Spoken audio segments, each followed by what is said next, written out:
Olá, pessoal. Começando mais uma aula da disciplina Álgebra Linear e Geometria Analítica.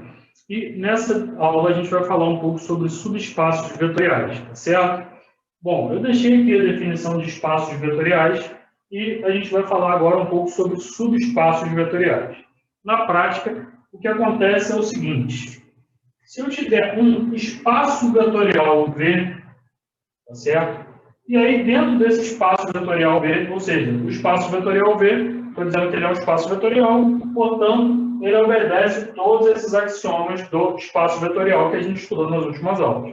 Então, eu te dou o espaço vetorial V, e dentro desse espaço vetorial, eu vou pegar aqui um subconjunto não vazio de V, tá certo? Que eu chamei de S. Então, esse subconjunto não vazio de V, a gente vai tentar verificar se esse subconjunto ele é um espaço vetorial também. Porque subespaço vetorial nada mais é do que um espaço vetorial dentro de outro espaço vetorial, tá certo? Então, o que é um subespaço vetorial? Primeiramente, ele é um subconjunto de V, sendo que ele é não vazio. Significa que o espaço, esse conjunto S, não pode ser vazio, tá certo? S diferente de vazio. Bom, como é que eu faço para verificar se S é também um espaço vetorial? Na prática, eu deveria pegar os elementos de S e testar todos os axiomas para ver se S é um espaço vetorial também. Isso seria feito, né? Na teoria, seria isso que a gente deveria fazer. Só que, na prática, a gente não precisa testar todos os axiomas para saber se S é um espaço vetorial também. Por qual motivo? Se V é um espaço vetorial, e os elementos de S são compartilhados com V, então significa que algumas desses axiomas serão aproveitados para S. Então, vamos entender um pouco isso melhor. Bom, duas coisas que a gente vai precisar verificar para saber se S é um subespaço vetorial. Tá? Primeira coisa, eu tenho que verificar se ocorre um fechamento para adição. Tá? Então, isso aqui eu vou ter que verificar para saber se é um subespaço vetorial. Então, eu vou verificar se para todo U e V que pertence a S, U mais V também pertence a S. Então, isso é uma das coisas que eu vou precisar verificar. Para todo U e V pertencente a S, eu vou ter que verificar se U mais V pertence a S também. Tá? Então, tem que verificar o fechamento para adição. Para saber se é subespaço vetorial, se um conjunto é subespaço vetorial, eu vou ter que verificar também esse segundo axioma, que é o fechamento para multiplicação por escalar. Então, eu vou ter que verificar se para todo alfa pertencente aos reais e para todo U pertencente a S, se o produto alfa-U pertence a S. Tá? Então, isso é uma outra coisa que eu vou ter que verificar para saber se um conjunto é um subespaço vetorial. Aí você vai perguntar, professor, mas eu preciso verificar esse axioma 1, esse axioma 2, o 3 e assim por diante? Não. Por que motivo? Se V é um espaço vetorial, eu sei que todos esses axiomas são válidos para os elementos de V. Se eu pegar aqui S, e eu verifiquei que em S, por exemplo, se eu pegar o elemento U e V que pertence a S, U está aqui e V está aqui, e a gente mostrar que U mais V pertence a S, ou seja, que U mais V está dentro de S também, bom, como U mais V, U, V e U mais V pertencem não só a S, mas pertencem também a V, e como em V a comutatividade é válida, já que a gente está assumindo que V é espaço vetorial, então eu sei que U mais V é igual a V mais U. Então, se U mais V é igual a V mais U, então eu não preciso provar que U mais V é igual a V mais U, a comutatividade aqui para os elementos de S, porque os elementos de S são também elementos de V, e se a comutatividade é válida nos elementos de V, será válida nos elementos de S. E isso se aplica a praticamente todas as outras, todos os outros axiomas aqui, tá certo? Uma das coisas que é interessante a gente verificar é que a gente quer saber se ocorre, né, fechamento na adição, ou seja, se eu pegar dois elementos de S, a soma deles pertence a S também. E dado o número real alfa, se eu pegar um elemento de S e multiplicar por alfa, tem que pertencer a esse conjunto. Então, alfa 1 tem que estar dentro de S também. Então, são duas coisas que a gente precisa verificar. Bom, uma das coisas que precisa ficar claro para todos, e que é o que a gente acaba muitas vezes esquecendo de verificar, e por isso eu vou deixar como a primeira coisa que a gente vai ter que ver, é o seguinte. Bom, se o alfa for zero, o alfa pode ser qualquer número real. Se o alfa for zero, então alfa vezes u, na verdade, se o alfa for zero, vai ficar zero vezes u. E zero vezes u dá zero. Então, como eu tenho que verificar se alfa ou u pertence aos reais, tá? Para qualquer valor de pertence ao conjunto S, aliás, né? Quero verificar se alfa ou u pertence ao conjunto S. Como o alfa pode ser qualquer número real, incluindo zero, isso já vai garantir que eu tenho que verificar se zero vezes u pertence a S também. Tá? Então, de novo, se o alfa pode ser qualquer número real, ele também pode ser o zero. Se ele for zero, então vai ficar zero vezes u, que dá zero. Então, automaticamente, eu vou estar verificando se zero pertence a S também.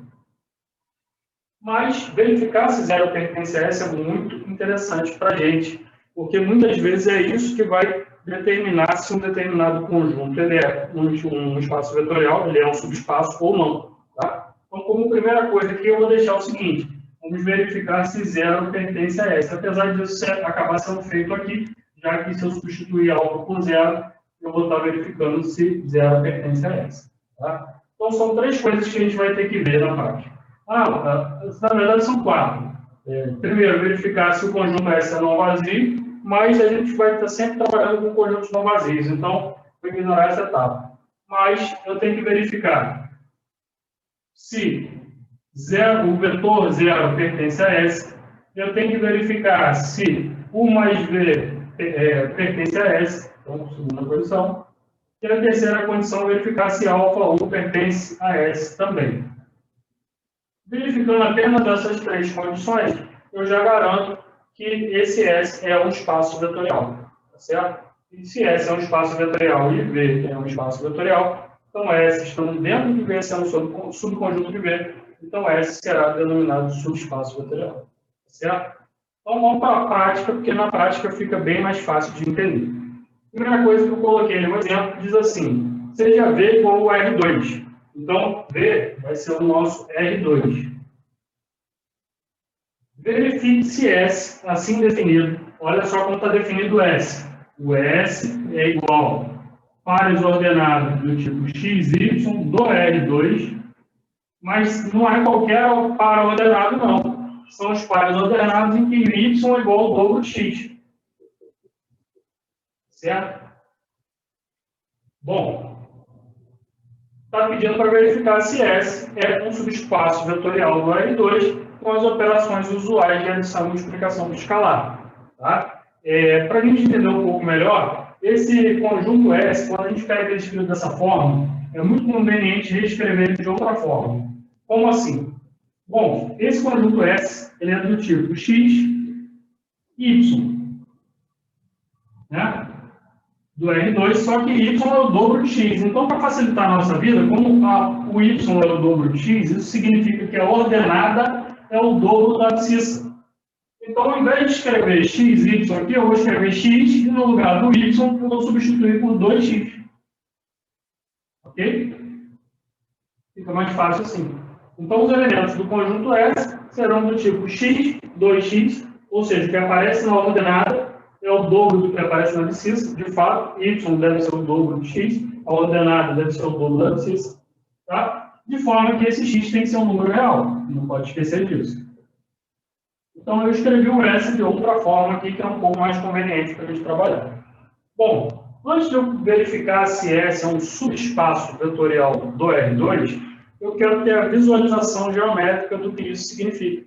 Tá? Então, o R2 a gente já conhece. O que é o R2? Aqui, ó, eixo X e o eixo Y.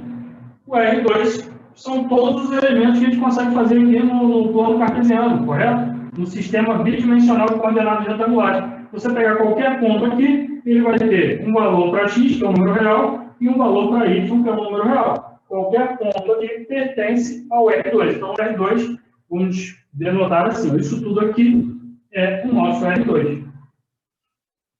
E quem que vai ser o S? O S são todos os pontos em que a ordenada é o dobro da abscissa. Tá? Se você pegar, por exemplo, o x vale 1, o y vale 2. X vale 1, o y vale 2. Então, a ordenada 2 é o dobro da abscissa, que é 1. Esse ponto pertence ao conjunto S. Tá? Então, o ponto que o x vale 1 e o y vale 2 pertence ao conjunto S, porque o que aparece na ordenada é o dobro do que está na abscissa. E é isso que o conjunto S está definido. A ordenada é o dobro do que está na abscissa. Bom, se você pegar o x valendo 0, se o x for 0, então esse ponto vai ficar 0, 2 vezes 0 vai dar 0. Então, o ponto 0, 0, ele pertence também ao conjunto S. E uma infinidade de outros pontos que estão em cima da reta y igual a 2x. Certo? Estão em cima da reta y igual a 2x. Qualquer ponto em cima da reta y igual a 2x pertence ao conjunto S. Veja que S ele é um subconjunto do R2. O R2 é tudo isso e o conjunto S é apenas essa reta. Tá certo? Todos os pontos dessa reta. Tá legal? Então, S é um subconjunto, ele é não vazio, porque ele tem elementos. Ele é um subconjunto não vazio do R2. Então, a gente entendeu geometricamente isso, agora a gente resta verificar, né? Já verificamos que ele não é vazio, resta verificar se S ele é um subespaço vetorial. O R2 a gente já provou na primeira aula sobre espaços vetoriais, que o R2 é um espaço vetorial com as operações de adição e multiplicação por escalar. Então, para verificar se S é subespaço, basta verificar esses três itens aqui.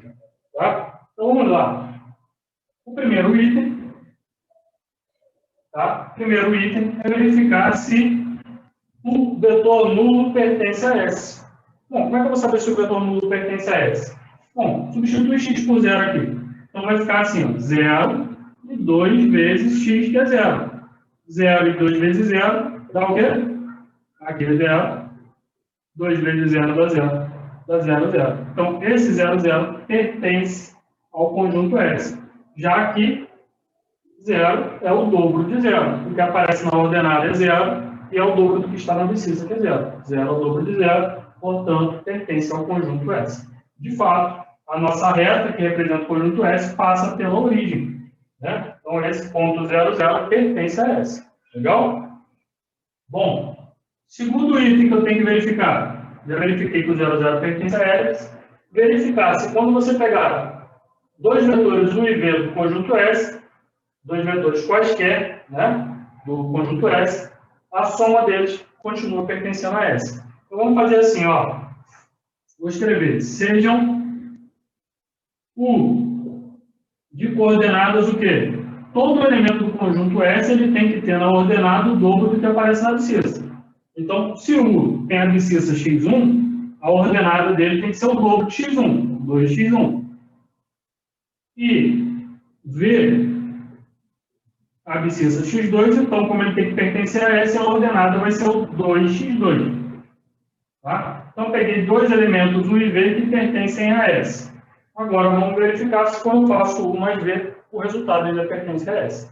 Né? Como é que eu sei se pertence a S, professor? Só vai pertencer a S se o que aparecer na ordenada for o dobro do que aparece na abscissa. É a definição do nosso conjunto aqui. Ó. O que aparece na ordenada é o dobro do que está na abscissa.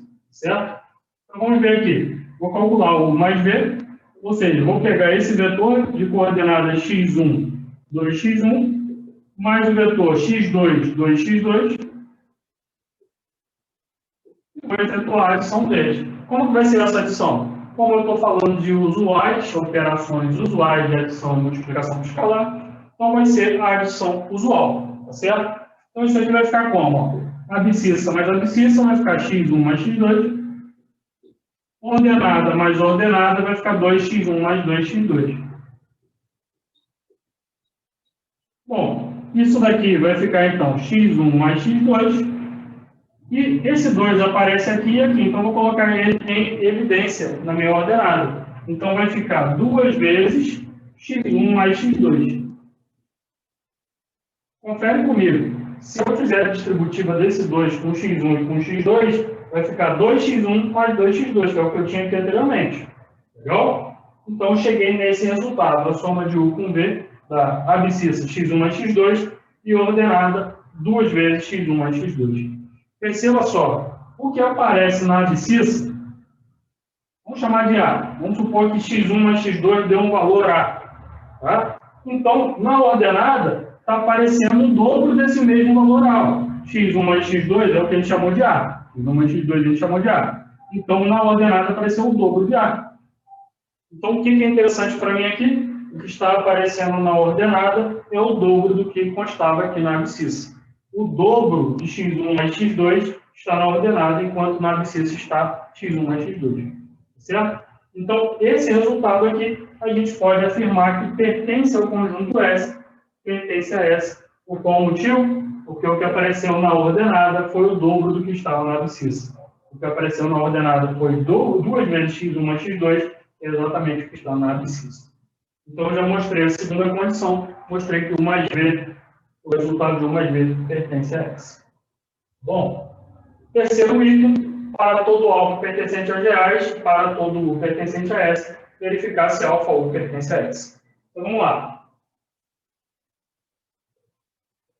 Então, segunda situação, dado o elemento U que pertence a S, por que eu sei que ele pertence a S? Porque o que está na ordenada é o dobro da abscissa.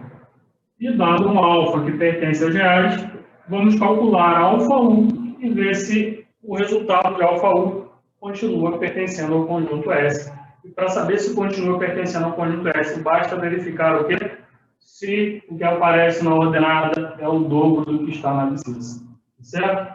Então, alfa U vai ficar alfa vezes U, que é de coordenadas x1 e 2x1. Ao fazer essa continha aqui, alfa vai multiplicar a abscissa, alfa x1, e alfa vai multiplicar a ordenada, que é 2x1. Bom, o que é interessante para mim aqui é o quê? Esse alfa está multiplicando pelos 2x1. Vou trocar a ordem aqui só para ficar mais didático, tá? Como a multiplicação é comutativa, então posso trocar. Alfa vezes 2, a multiplicação de números reais, né? Alfa vezes 2 é a mesma coisa que 2 vezes alfa.